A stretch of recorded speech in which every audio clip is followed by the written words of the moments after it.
내가 잃었다가 다시 얻었노라라는 제목으로 하나님의 말씀 전하겠습니다. 내가 잃었다가 다시 얻었노라라는 제목으로 하나님의 말씀 전하겠습니다. 최근에 우리가 살아가는 이 시대에 중요하게 떠오르는 새로운 단어들이 있습니다. 아시는 단어도 있고 모르시는 단어도 있을 것 같습니다. 첫 번째 단어는 힐링이라는 단어예요. 여러분 힐링이라는 단어를 많이 들어보셨을 것 같습니다.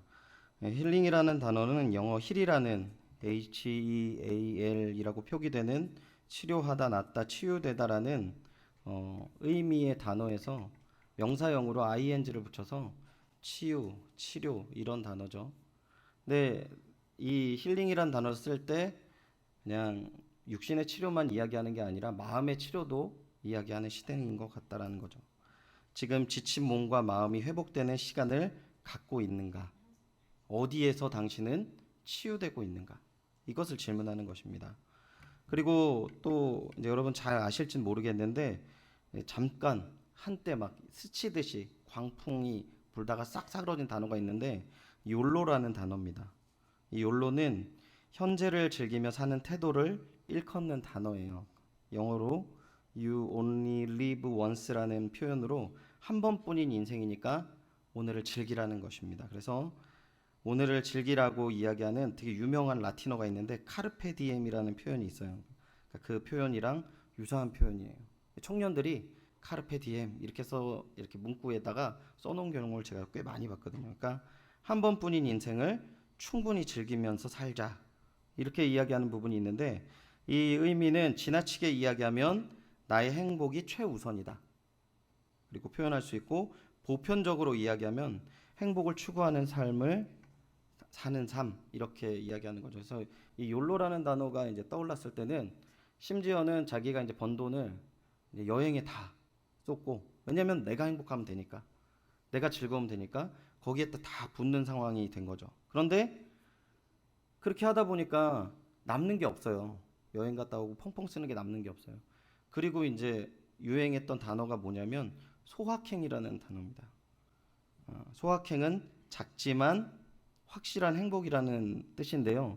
이 단어가 원래 지금 생긴 게 아니고 일본 작가 무라카미 하루키가 수필집을 냈는데 랑겔 한스 섬의 오후라는 이 수필집에서 이 등장하는 말인데 갓 구운 빵을 손으로 찢어서 먹는 것, 서랍 안에 반듯하게 접어놓은 돌돌 마른 속옷이 잔뜩 쌓인 것, 새로 산 정결한 면 냄새가 풍기는 하얀 셔츠를 머리에서부터 뒤집어 쓸 때의 기분 이러면서 이거를 작은 기쁨들을 누리는 것을 소확행이라고 하는데 이게 1980년대에 일본 경제가 많이 무너졌을 때 이 자기가 돈도 쓸 수 없고 가진 게 별로 없었을 때 그렇지만 우리 주변엔 소소하지만 작은 행복들이 있다 이런 표현을 한 거죠. 그런데 요즘 젊은이들이 환경적으로 넉넉하지 않으니까 이런 소확행이라는 단어가 다시 한번 유행하게 되는 것입니다. 이 세 단어의 공통점이 우리가 오늘 행복을 찾는다는 그 존재라는 것을 시대적으로 드러내는 것이죠. 여러분 행복하십니까? 네. 이게 갑자기 질문을 나왔네요. 행복하세요? 저는 그 권사님들이랑 이제 집사님들이랑 얘기하는 이제 시간이 식사를 나누고 얘기하는 시간이 있을 때 저는 참 집에 있는 시간 너무 행복하다고 얘기를 했어요. 이제 어린 딸이랑 우리 아내랑 이렇게 있는데 우리 아내가 딸을 데리고 두 분이 처갓댁 안 갔으면 좋겠다. 집에서 매일 있었으면 좋겠다. 이렇게 제가 얘기를 하니까 우리 권사님 들어더라고요. 다 그럴 때야. 나중엔 그렇지 않아. 이렇게 얘기하시더라고요. 어쨌든 오늘 저는 행복한 거죠. 그런데 다르게 질문하겠습니다. 여러분 신앙생활 하는데 행복하십니까? 네. 신앙생활에 행복하기를 축원드립니다. 하나님 안에서 우리가 행복해야 됩니다. 하나님 앞에서 기쁨을 누려야 돼요. 신앙생활 하는데 제가 이 단어를 행복하냐는 질문을 주로 했어요. 아이들한테. 아이들을 가르치면서 너희도 신앙생활 가운데 행복하니? 근데 너무 제가 좀 당황스러운 건 뭐냐면 예수님을 처음 믿고 이 복음의 기쁨을 누리는 아이들은 아멘, 그렇죠, 목사님 너무 행복합니다 이렇게 얘기하는 친구들이 있는데 그런 반면에 정말 저랑 365일 중에 200일을 같이 지내는 친구들한테 너희들 행복하니? 뭔가 좋긴 한데요. 뭔가 좀 힘드네요. 이런 표현을 하던가, 진짜 행복한 신앙 가운데 행복하니라고 얘기했을 때 심각하게 고민하는 친구들이 있었어요. 그러면 우리가 신앙생활 가운데 추구하고 누려야 될 행복이 무엇인지를 오늘 말씀 가운데 나누고 그 은혜를 풍성하게 누리시는 주님의 동역자 되시기를 축원드립니다. 오늘 본문 보면 24절에 이렇게 표현하고 있어요. 이 내 아들은 죽었다가 다시 살아났으며 내가 잃었다가 다시 얻었노라 하니 그들이 즐거워하더라. 이 말이 뭡니까? 이 탕자의 아버지가 탕자가 돌아옴으로 누리는 즐거움을 이야기하고 있어요. 그런데 이 누가복음 15장을 이해하기 위해선 세 가지 비유가 나오거든요. 잃어버린 양의 비유, 또 뭐가 나옵니까? 잃어버린 드라크마의 비유, 그리고 마지막으로 뭡니까?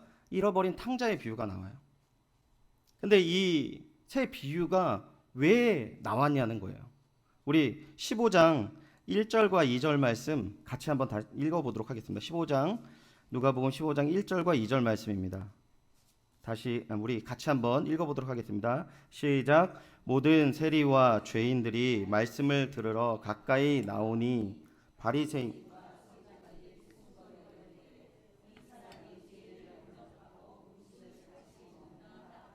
아멘. 지금 예수님의 말씀을 들으려고 두 부류가 나오고 있어요. 첫 번째 1절 보십시오. 모든 세리와 죄인들이 말씀을 들으려 가까이 나왔다라고 얘기하고 있어요. 여러분, 여기 표현을 보면 모든이라고 쓰져 있어요. 모든. 숫자가 적었을까요? 많았을까요?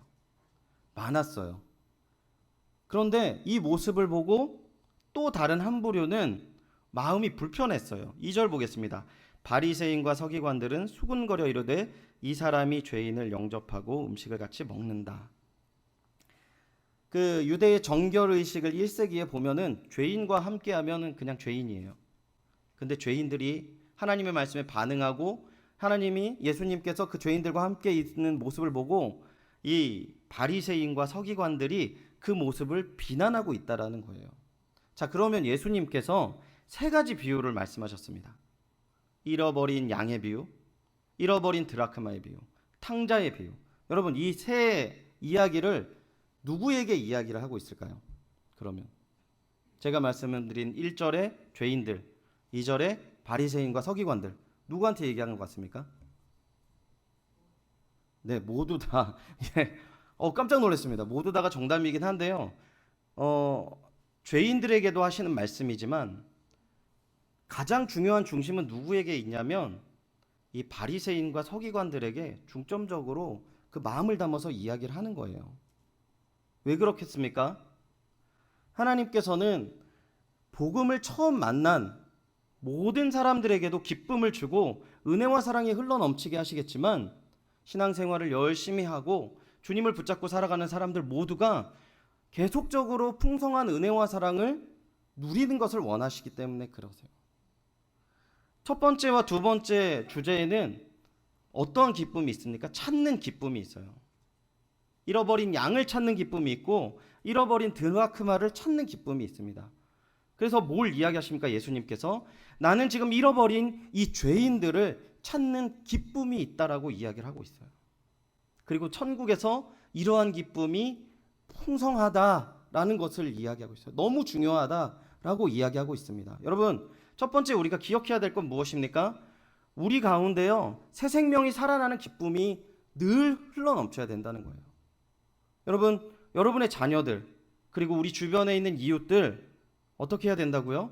주님 앞으로 다시금 돌아오는 귀한 은혜와 사랑이 있어야 된다는 것입니다. 더 나아가서 죄로 인하여서 멀리 떨어진 사람들이 교회에 들어오는 기쁨과 즐거움이 우리에게 있어야 된다는 거예요. 제가 몇 번 말씀을 드린 적이 있는데, 제가 어떤 그 설교를 듣다가 그 다윈이란 진화론을 이야기하는 이 학자가 말년에 회심했다 이런 얘기를 그냥 설교 때 들은 적이 있어요. 근데 그때 첫 마음이 뭐냐면 그 사람 구원받으면 안 되는데, 아니 그 사람 때문에 지금 이 모양 이 꼴 다 돼가지고 진화론 때문에 지금 고민하는 사람들이 얼마나 많은데, 제가 그런 마음이 딱 생기더라고요.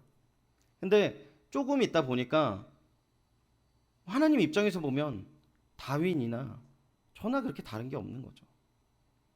그리고 저는 중고등학교 때요, 저희 학교에 그 껄렁껄렁한 애들이 저희 교회 안 왔으면 좋겠다 그런 생각했어요. 이렇게 막 중학교 때 막 집도 나가고 막 담배도 피고 막 이런 애들이 호동아 나 니네 교회 다닐게 뭐 이렇게 교회를 순시한 애들 있잖아요. 그러니까 얘들 안 와도 돼. 제가 막 이렇게 얘기했거든요. 저희 선생님이 저보고 뭐라고 그랬냐면 너 진짜 못됐구나 뭐 이렇게 얘기하는데 그땐 잘 이해가 안 갔어요. 저는 교회를 수호하기 위해서 그들을 거절했던 건데 그 선생님은 하나님의 입장에서 말씀하신 거죠. 생명을 하나씩 하나씩 사랑하고 그 기쁨이 흘러 넘쳐야 한다는 것입니다. 이 당연한 것들을 모르느냐라고 얘기하시면서 아까 조금 전에 제가 질문했을 때 말씀하시는 것처럼 세 번째 비유를 이야기할 때 믿지 않는 자와 믿는 자들이 누려야 할 기쁨이 무엇인지를 이 아들 둘을 놓고 예수님께서 말씀하시는 거예요. 먼저 우리가 첫 번째 탕자의 모습을 잠시 살펴보기를 원합니다. 이 탕자의 모습을 통해서 예수님께서 증거하기를 원하시는 것이 있는데요. 첫 번째 탕자의 모습을 통해서 누가복음 15장 11절부터 14절의 내용을 통해서 탕자의 모습이 구체적인 모습을 통해서 나는 어떠한 존재인가라는 것을 말씀하고 계세요. 탕자가 어떻게 아버지 품을 떠나게 되었는지를 이야기해요. 이 비유를 통해서 우리 마음이 어떠한 마음인지를 이야기하는데 우리 마음은 원하는 대로 내가 원하는 대로 가는 마음이라는 것을 이야기하시는 것입니다. 예수님께서 급히 자기 몫을 챙겨서 자상한 아버지의 집을 멀리 떠나서 그 재산을 방탕한 생활에 낭비해 버린 탕자에 관한 이야기를 들려주세요. 그래서 예수님께서는 이렇게 말씀하시죠. 양들이 제각기 자기 뜻대로 나아갔다라는 이야기를 하는 것입니다. 그런데 이 양이요, 이 탕자가 여기에만 있는 것이 아니라 우리가 조금 더 이 말씀을 보면 이 말씀 속에서 모든 사람들의 마음 속에 자신에 대해서 행복하고 자신의 마음을 추구하는 부분들이 오늘날의 모습뿐만 아니라 이 당시에도 여전히 있었던 죄의 본질에 있었다라는 것을 이야기하고 있어요. 그런데 하나님을 떠나고 아버지를 떠나는 삶이 어떠한 삶입니까? 시간과 힘과 재능과 마음을 허비하는 삶이라는 거예요. 이것을 보여주고 있고요. 두 번째는 하나님을 떠난 존재가 어떠한 존재입니까? 행복하지 않다는 거예요. 재산을 다 잃어버린 탕자의 모습을 통해서 사람들은 죄악의 길을 어렵고 쓰라린 경험을 체험하면서 깨닫습니다. 어디가 좋다고요? 아버지의 집이 좋다고요. 자기가 잘못된 길을 갔다고 이야기합니다. 그리고 어떻게 합니까? 마지막으로는 돌이키게 된다는 거예요. 돌이키는 의지의 중심이 뭐예요? 아버지께서 나를 받아주실 만한 분이시라는 것입니다. 17절부터 19절에 보면은 17절부터 19절 제가 한번 읽어드리겠습니다. 이에 스스로 돌이켜 이르되 내 아버지에게는 양식이 풍족한 품꾼이 얼마나 많은가. 나는 여기서 주려 죽는구나. 내가 일어나 아버지께로 가서 이르기를 아버지 내 하늘과 아버지께 죄를 지었사오니 지금부터는 아버지의 아들이라고 일컬음을 감당하지 못하겠나이다. 나를 품꾼의 하나로 보소서 하리라 하고 이렇게 마음을 가졌다는 거죠. 근데 여기서 우리가 조심해야 될 것은 회심이라는 것은 단지 우리가 생각만 하는 것에 그치는 것이 아니라 올바른 생각을 하는 건 좋지만 그 생각만으로는 구원을 받지 않는다는 것입니다. 20절 상반절을 보면은 이에 일어나 아버지께로 돌아가리라 이렇게 표현하고 있어요. 그래서 진실된 회개와 참된 믿음은 하나님께 돌아오는 의지적인 행동이 수반된다는 거예요. 그렇다면 회심은 나의 힘으로 되는 것인가 생각해 보면은요, 사람의 마음 속에서 성령의 참된 역사가 시작되면 생각과 결심만으로 결코 만족할 수 없게 된다는 거예요. 성령께서 의지적으로 움직인다는 것입니다. 그래서 어떻게 합니까? 참 회개의 길로 결정하고 나아간다는 것이죠. 그래서 탕자는 죄인이었지만 아버지께로 돌아갔고 아버지께 받았다는 거예요. 자, 그러면 이제 제가 오늘 아버지의 기쁨을 누리는 결론이 이제 너무나도 당연한 거죠. 이 회심에서 돌아온 아들을 기뻐했다. 그게 24절입니다. 그런데 여러분, 누가복음 15장을 보시면 똑같은 표현이 한 번 더 나와 있어요. 어딜까요? 32절을 우리 같이 한번 읽어보겠습니다. 32절. 32절 같이 한번 읽어보겠습니다. 시작. 이 내 동생은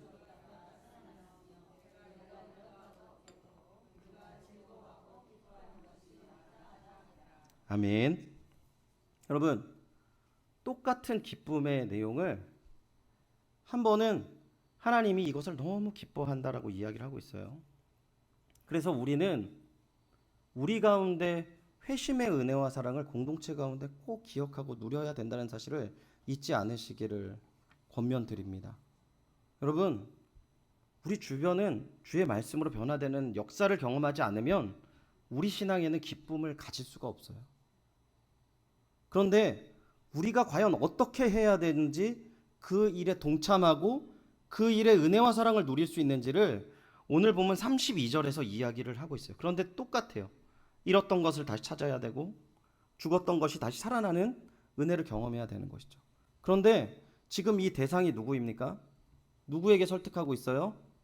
마다들에게 설득하고 있는 내용이라는 것이죠.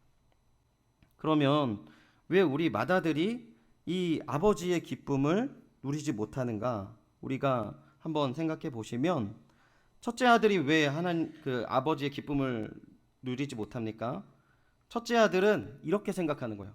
아버지에게 받은 것이 없다. 이렇게 생각하는 거예요. 27절부터 29절을 보겠습니다. 27절 보시면 아들이 반응해요. 종을 불러다가 뭐라고 합니까?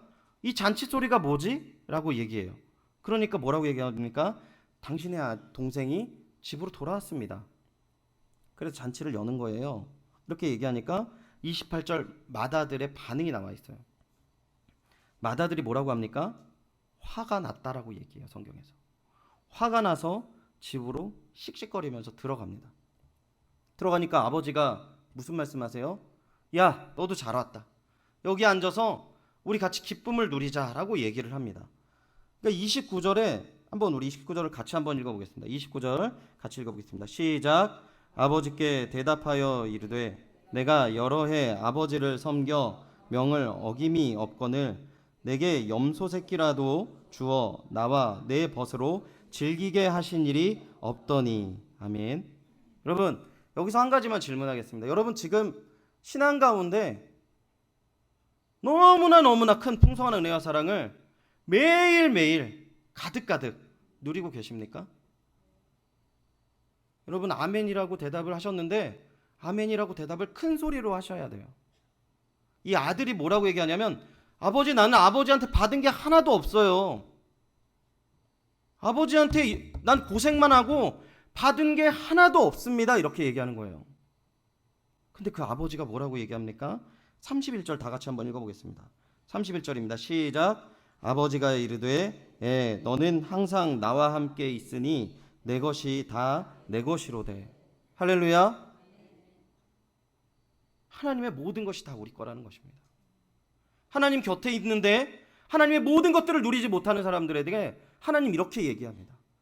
내 것이다, 네 것이야.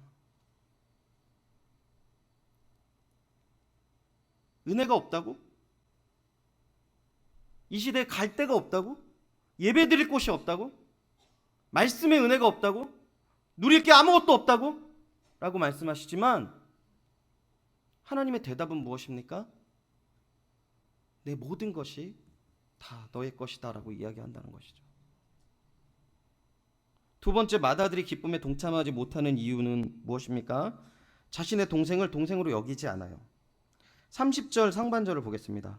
아버지의 살림을 창녀들과 함께 삼켜버린 이 아들. 여기서 이 아들이란 표현은요, 이 놈이란 표현이나 마찬가지예요. 당신의 재산을 삼켜버린 이놈, 이런 표현입니다. 근데 이 아버지가 뭐라고 이야기합니까? 32절을 보면 모든 말 하기 전에 이 아들에게 명확하게 얘기를 해요. 뭐라고 얘기합니까? 내 동생은 이라고 얘기합니다. 여러분, 우리의 가족이 누구죠? 우리의 가족이 누굽니까? 주 안에서 우리의 가족이 누굽니까? 하나님을 믿는 모든 분인 줄 믿습니다. 우리 다 가족이라는 거죠. 근데 이렇게 가족임을 부인하는 사건이 있어요. 그거를 제가요 말씀을 준비하는데 이렇게 고민하다가 어제 제가 전준표 목사님이 오셔가지고 선교의 이야기를 쭉 하는데 제가 깨달았어요. 제가 맏아들과 같은 놈이었구나 라는 거를 깨달았어요. 한 주간 동안에 이제 선교팀이 기도 제목을 주고 상황들을 이제 받았을 때 많이 여러분도 기도하셨고 이제 우리 교육자들도 많이 열심히 기도했거든요. 전준표 목사님한테 이제 얘기를 듣는데 전준표 목사님 하는 내용의 중심 내용이 이겁니다. 너무 감사했다고.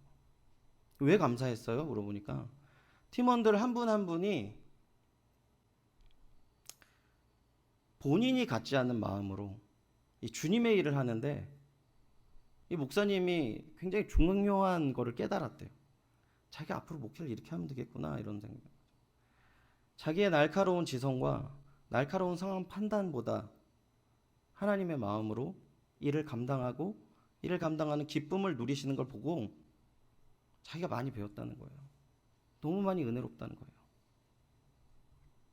제가 사실 2002년부터 단기 선교를 팀을 이제 다녀왔고 인솔도 꽤 많이 했거든요. 얘기를 듣는데 정말 많이 기도할 수밖에 없는 상황들이 너무 많았어요. 근데 우리 목사님께서 이렇게 딱 주시는 내용들이 우리 팀원들이 오늘 이렇게 했습니다. 이렇게 또 오늘 아침에 이런 일이 있었습니다. 이렇게 해서 감사하게 잘 마쳤습니다. 오셔도 똑같이 얘기를 하시더라고요. 우리의 눈으로 봤을 때는 아버지의 돈을 가지고 창녀들과 펑펑 쓰고 돌아와가지고 그 짓꼴을 하고 돌아온 놈을 보면 우리가 가진 성경의 기준과 우리의 삶의 기준 택도 없는 저 놈을 보고 너무나도 많은 욕을 할 수 있고 당연히 우리 가족으로 볼 수 없는 것이죠. 우리가 서로를 바라볼 때 우리의 기준과 우리의 마음속으로는 너무나도 많은 기준으로 볼 수 있는 거예요. 근데 하나님께서 뭐라 그러냐면 내 동생이다라는 거예요. 그러니까 이렇게 나이가 되고 이렇게 또 이제 개인 이제 단독 목회에 대한 고민을 기도하면서 이렇게 생각할 때 다 쓸데없었구나. 설교를 몇백 편을 준비하고 뭐를 어느 곳에서 해야 될지 뭐 해야 될지 이런 고민 다 필요 없었구나. 하나님 마음 품지 않고 하나님의 사랑으로 단 하루도 살 수 없는 이 작은 마음으로 무슨 사역을 한다고.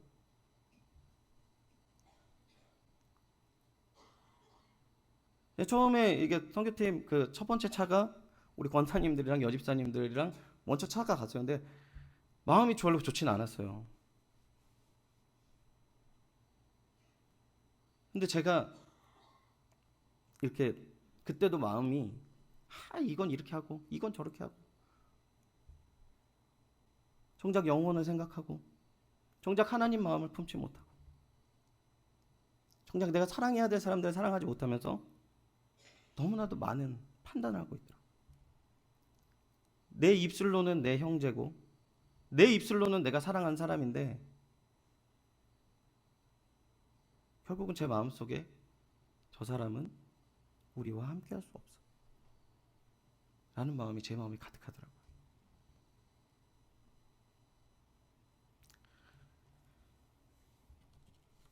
주님의 귀한 마음으로 믿음의 길을 걷고 있는 귀한 연희교회 성도님, 우리 연희교회는 그리고 우리 장로님, 권사님, 집사님들은 그 마음속에 늘 이 아버지의 마음처럼 하나님이 사랑이 가득한 줄 믿습니다. 저는 우리 선교팀을 보면서요, 우리 연희교회가 정말 저력이 있는 교회구나라는 생각을 다시 한번 깨닫게 됐습니다. 제가 가졌던 여러 가지 생각들, 마음들이 얼마나 헛된 건지, 얼마나 잘못된 건지 많이 무너지게 됐습니다.